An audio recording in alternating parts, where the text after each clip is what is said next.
সংসার খরচ থেকে অল্প অল্প টাকা জমিয়ে একদিন লাখপতি থেকে কোটিপতি হয়ে যাব এভাবেই। হ্যালো এভরিওয়ান, আসসালামু আলাইকুম। দুরন্ত ডেইলি ব্লগ চ্যানেল থেকে আমি ফারজানা নতুন দিনের নতুন আরেকটি ব্লগ ভিডিও নিয়ে চলে আসলাম। আমার ভিডিওটি যে যেখান থেকে দেখছেন সবাই ভালো, সুস্থ এবং নিরাপদে আছেন।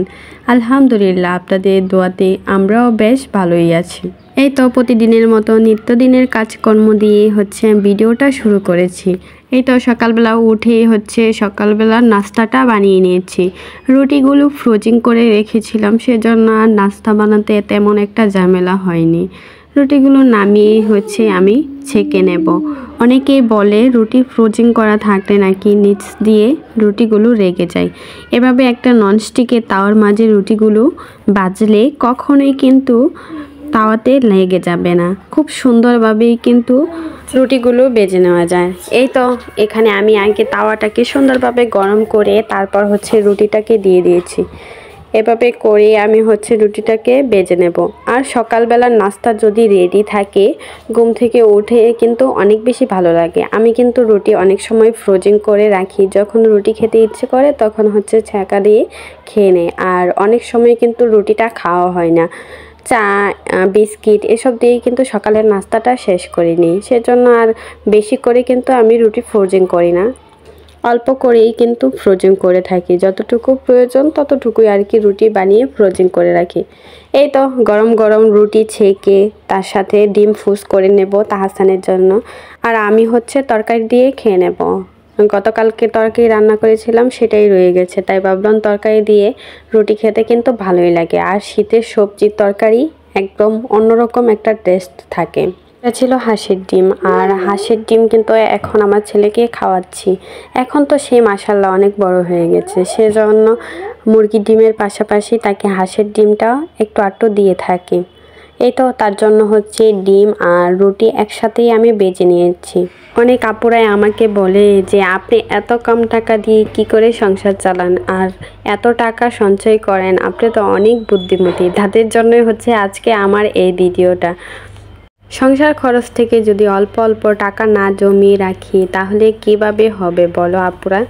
আমি চেষ্টা করি সবসময় সত্যি বলতে অল্প টাকা দিয়ে সংসারটাকে সুন্দরভাবে চালিয়ে নিয়ে সেখান থেকে একটু একটু করে টাকাটা জমাতে।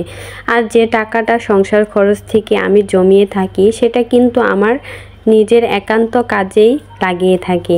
আর সেটা কিন্তু তাহসানের বাবা কখনোই নেয় না, সে বরঞ্চ আমাকে আরও দিয়ে থাকে। আমার যতটুকু প্রয়োজন ততটুকু খরচ করি আর সেগুলো জমিয়ে রাখি। জমিয়ে আমার নিজের জন্যই খরচ করে থাকি, সেটা আর সংসারের কাজে লাগাই না। বা লাগালেও কোনো একটা সংসারের প্রয়োজনীয় জিনিস থাকলে সেটা কিনি, তা না হলে সংসারে খরচ থেকে যে টাকাটা বাঁচে সেটা জমিয়ে রাখি। এখন তোমাদেরকে একটা জিনিস দেখাই, দেখো আমি এখানে কিন্তু সবজি কাটছি, আর সবজি কাটতে কাটতে আমার হাতটাই কেটে ফেলেছি। আমার প্রায় সময় এরকমটা হয়, যখন আমি সবজিটা কাটি তখন এই হাত কেটে যায়, বা যদি শাক পলি তখনও কিন্তু আমার হাতটা কেটে যায়। ছুরি বলো বা বটি বলো, যাই দিয়ে কাটি না কেন, তারপরে আমার হাতটা কাটবেই। এই বটি দিয়ে যে আমি কতবার হাত কেটেছি আল্লাহ ছাড়া আর কেউ জানে না। কি বলবো তোমাদের, আমার তো প্রতিদিনই কোনো না কোনোভাবে হাতটা কেটেই থাকে। যদি তোমাদেরকে দেখাতে পারতাম তবে অবশ্যই বিশ্বাস করতে পারতে, কেননা আমি তো আগে কখনো এরকম ছুরি বটি দিয়ে সবজি কাটি নাই। বাবার বাড়িতে কেউ কি কাজ করে, সবাই তো বসে শুয়েই খায়, সেজন্য আর বাবার বাড়িতে এত কাজ করা হয়নি। আর শ্বশুর বাড়িতে এসেও কিন্তু তেমন একটা কাজ করতে হয়নি আমার, তার জন্য কাজে আমি এত বেশি চালো না। যতটুকু পারি ততটুকু করার চেষ্টা করি। তবে আলহামদুলিল্লাহ এখন কিন্তু অনেক ভালোই কাজ করতে পারি। নিজের সংসার বলে কথা, নিজের সংসারের জন্য সবাই কিন্তু অনেক বেশি কষ্ট করে থাকে। আর তাহসানের বাবা যদি বাসায় থাকতো তাহলে কিন্তু আমাকে হাত কাটা রেখে এভাবে কাজ করতে দিত না কখনোই, সেই কিন্তু করে নিত। কিন্তু কি করার, তাহসানের বাবা বাসায় ছিল না, সেজন্য হচ্ছে নিজের কাজটা নিজেই করে নিচ্ছিলাম।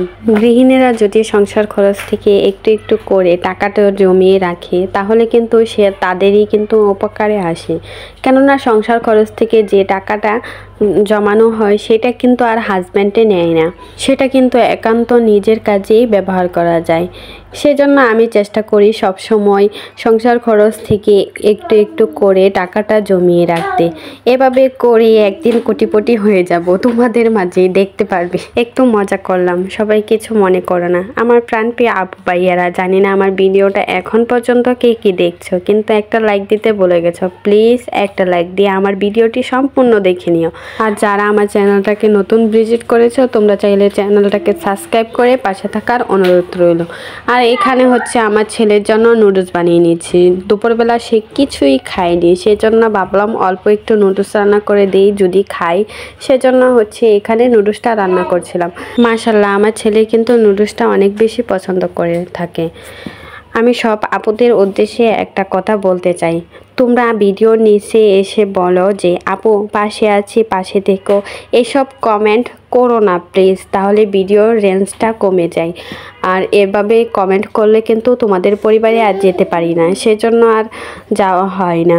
এসব কমেন্ট না করে কমেন্টে একটা হাই লিখে এসো, তাহলেই চলবে।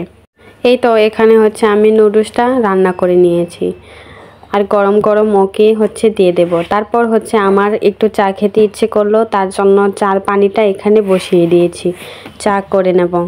সংসার খরচ যত কমানো যায় ততই কিন্তু ভালো। অল্প টাকা দিয়ে চলাটাই আমি মনে করি অনেক ভালো। এখন যে পরিস্থিতি দেশের, কি বলবো, অনেকেরই তো চাকরি নাই, আর এই সরকার এসে পুরোই দেশটা উলট পালট করে ফেলেছে।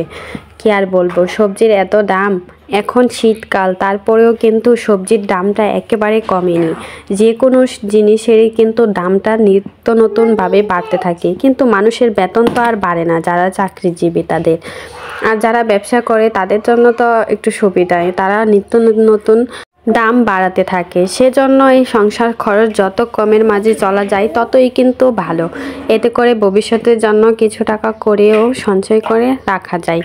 আর এখন যদি সংসার খরচ থেকে টাকাটা সঞ্চয় করে না রাখা হয় তাহলে দেখা যাবে ভবিষ্যতে এর থেকেও বেশি জিনিসপত্রের দাম হতে পারে। তখন যদি টাকা না থাকে তখন আর চলাটা অনেক বেশি মুশকিল হয়ে যাবে। সেজন্য আমি চেষ্টা করি সংসার খরচটা একটু একটু কমিয়ে ভালোভাবে চালিয়ে সেখান থেকে অল্প অল্প করে টাকাটা সঞ্চয় করতে।